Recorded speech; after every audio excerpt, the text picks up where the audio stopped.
Okay, I got a good deal on the metal. When I built the A-frame for my excavator, they sent me the metal all dented. I called them and said, hey, I'm not trying to complain, but you should know that this was dented. And I thought maybe they'd give me a couple bucks off or whatnot. I turned it all so that the dent was low to the ground. Not that big a deal for the situation I'm in, but I wouldn't have wanted to put it on the roof of a normal home. Anyway, I didn't know. I just thought they should know. I didn't realize that they had ordered me new metal, and I'd already put it on the building.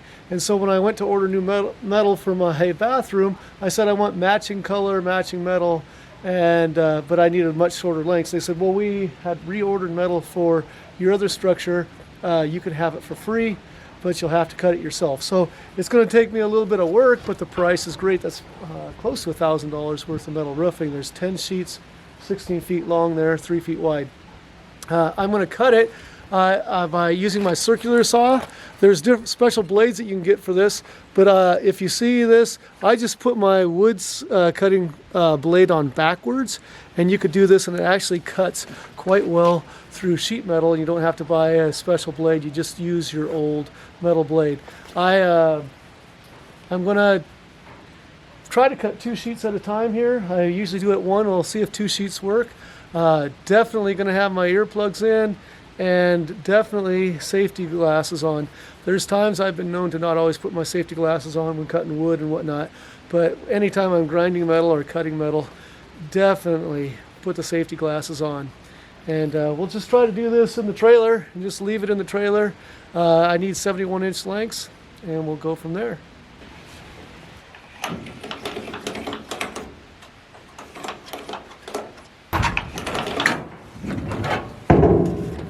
So I got my line. We gotta slide our wood spacers in underneath there to keep it from cutting stack below. I put it on both sides. 1, to keep the height, and 2, to keep it from bending down and binding. If it wants to bend down and bind, then your saw is pinched in there, and it's not going to cut through as easily.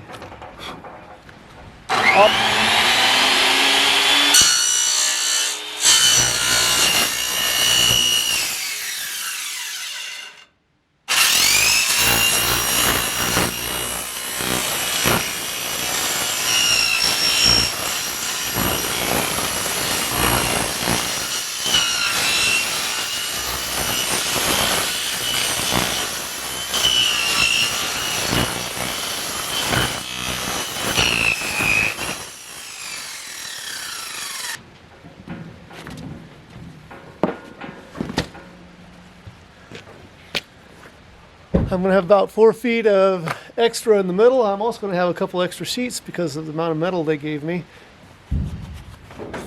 All right, my friends.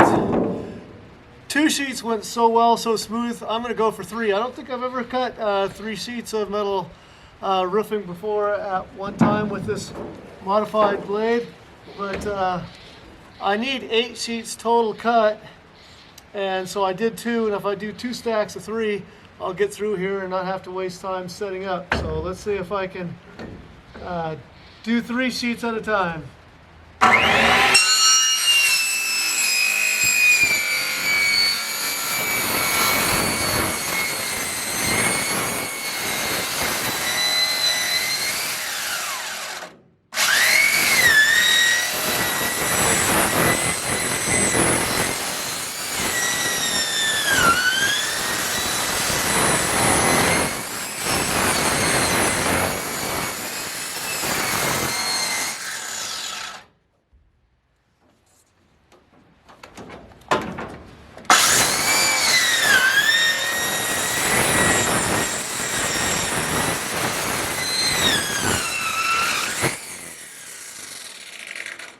That was definitely more work, but it got through. Oh, wait a second. I did 4 sheets at a time that time. Let's get a close up here of what the stack of 4 looks like when it was cut, how clean of cuts we got.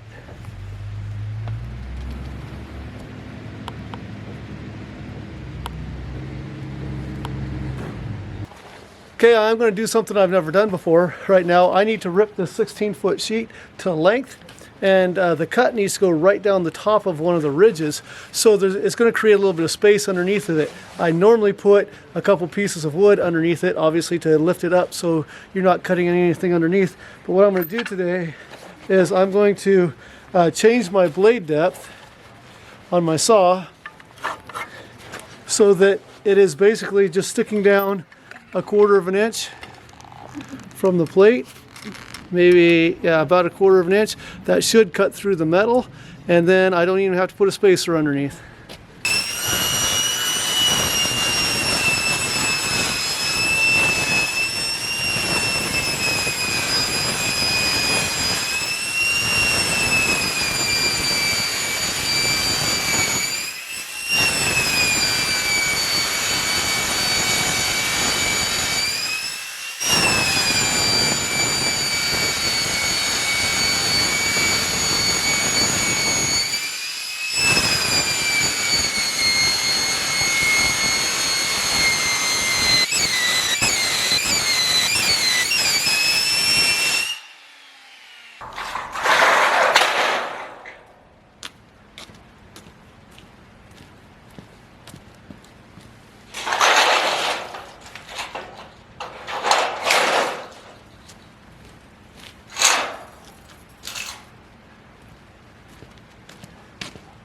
Didn't expect this.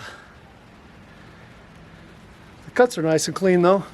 So by the way, if you're a woodworker, which I am more of than metal and concrete and whatnot, but I've done a lot of work in those other areas, keep your old blades when you take them off your circular saw. I have turned around my old metal blades, or my old wood cutting blades to cut metal lots of times. I've cut the expansion joints in my concrete after I've poured slabs, and cut my joints with the concrete with an old blade. There's many things that you could do with an old blade. Keep them around.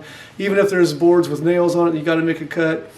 Put the old blade on, cut through, and then you could throw it away or use it for other things. So you could cut a lot of things with your circular saw and the old blades that you've kept around waiting for another purpose. Okay, that went well as usual. I've done this many times before, cutting metal with my wood saw, just a wood saw blade, turned backwards on my skill saw.